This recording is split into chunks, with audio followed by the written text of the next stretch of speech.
Hi everyone and welcome to Khabarpur, आपका अपना ज्ञान का अड्डा।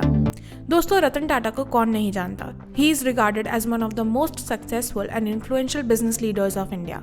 इंडिया में काम चाहे बिजनेस का हो, प्रोमिनेंट इन्वेस्टमेंट्स का, या लोगों की मदद करने का, या एकदम क्रिस्प, क्लियर और विटी मीडिया इंटरव्यूज देने का, रतन टाटा का नाम हर जगह टॉप पे आता है। रतन टाटा का एक फेमस कोट है, power and wealth are not two of my main stakes, such a down to earth man he is. चलिए आज रतन टाटा की इंटरेस्टिंग सी बैक स्टोरी जानते हैं। रतन टाटा का जन्म दिसंबर 28, 1937 में इंडिया के मुंबई में हुआ। उनकी माँ का नाम था सूनी कमिसरियत और पिताजी थे नवल टाटा, जिनको टाटा फैमिली के रतन जी टाटा ने अडॉप्ट किया था। रतन जी टाटा बेटे थे जमशेदजी टाटा के, जो कि फाउंडर थे टाटा ग्रुप के, और उस टाइम पे ये ग्रुप इंडिया का सबसे बड़ा और प्रोमिनेंट इंडस्ट्रियल कॉन्ग्लोमरेट था। जब रतन टाटा मात्र 10 साल के थे, उनके पेरेंट्स अलग हो गए, यानी उनका डिवोर्स हो गया था, और उसके बाद उन्हें फॉर्मली पाला उनकी ग्रैंड मदर नवजबाई टाटा ने।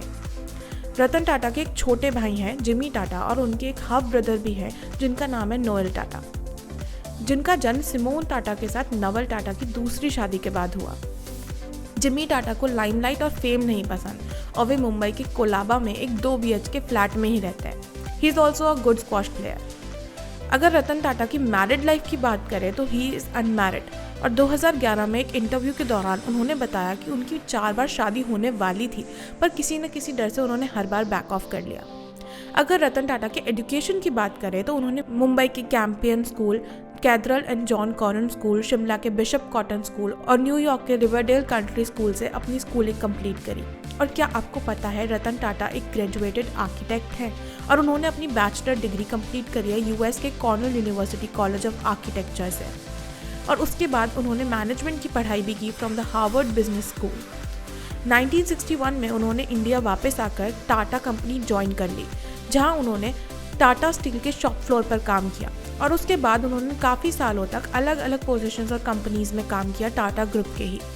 और 1991 में जब जमशेदजी टाटा ने टाटा ग्रुप के चेयरपर्सन की पोजीशन से स्टेप डाउन करने का डिसाइड किया, as a chairperson Ratan Tata ने टाटा ग्रुप ऑफ इंडस्ट्रीज़ को एक ग्लोबल कॉरपोरेशन बना दिया, जिसकी प्रेजेंस 100 से भी ज़्यादा कंट्रीज़ में थी। इससे पहले तक टाटा ग्रुप मेनली इंडिया पे ही फोकस्ड रहता था।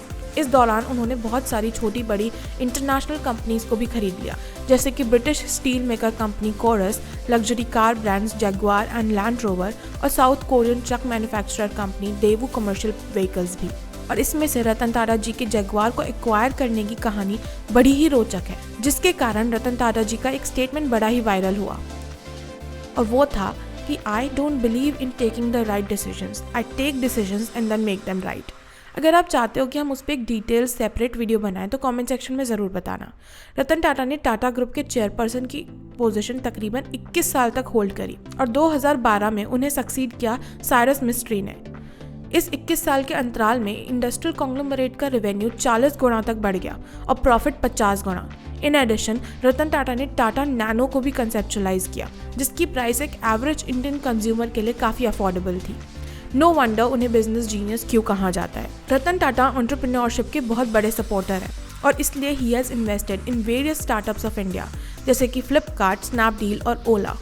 रतन टाटा ने इंडिया के पहले कंपेनियनशिप स्टार्टअप, जिसका नाम है गुड फेलोज, उसमें भी इन्वेस्ट किया, जिस स्टार्टअप का ऑब्जेक्टिव था इंटरजनरेशनल फ्रेंडशिप को बढ़ाना और उस गैप को कम करना, यानी बुजुर्गों को यूथ से जोड़ना।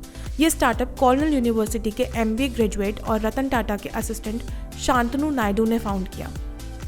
क्या आपको पता है, Jamshedji Tata, founder of Tata sons, owns the title of the biggest philanthropist of the last century. Last century में यानी पिछले 100 सालों में $832 बिलियन डोनेट किए गए, जिसमें से टाटा का कंट्रीब्यूशन वाज मैमथ 102.4 बिलियन। और क्लियरली रतन टाटा भी उन्हीं के पद चिन्हों पर चल रहे हैं। एस्टिमेट्स के अकॉर्डिंग रतन टाटा अपनी वेल्थ का 60 to 65% डोनेट कर देते हैं। वे एजुकेशन, हेल्थ केयर और एनवायरनमेंट की फील्ड में बहुत एक्टिव रहते हैं, और उन्होंने बहुत सारे इससे रिलेटेड इनिशिएटिव्स में अपना इन्वॉल्वमेंट दिया है। इसी के साथ साथ ही is the founding member of the sir Dorabji Tata trust, जो कि भारत का बहुत बड़ा फिलैंथ्रोपिक ऑर्गेनाइजेशन है।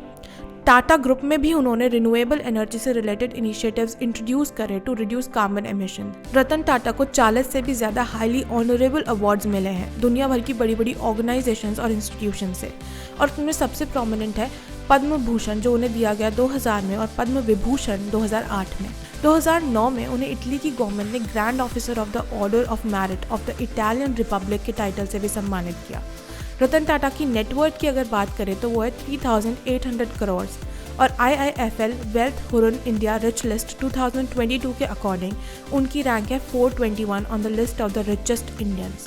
बट क्या आपको पता है कि अगर रतन टाटा टाटा ट्रस्ट के थ्रू इतने लार्ज स्केल डोनेशंस नहीं करते तो उनकी गिनती वर्ल्ड के रिचेस्ट लोगों में होती।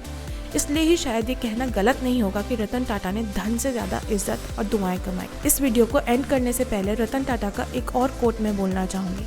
I quote, "Apart from values and ethics which I have tried to live by, the legacy I would like to leave behind is a very simple one, that I have always stood up for what I consider to be the right thing and I have tried to be as fair and equitable as I could be." Comment section में ज़रूर बताइएगा कि क्या आप भी रतन टाटा को admire करते हैं, अगर हाँ तो क्यों।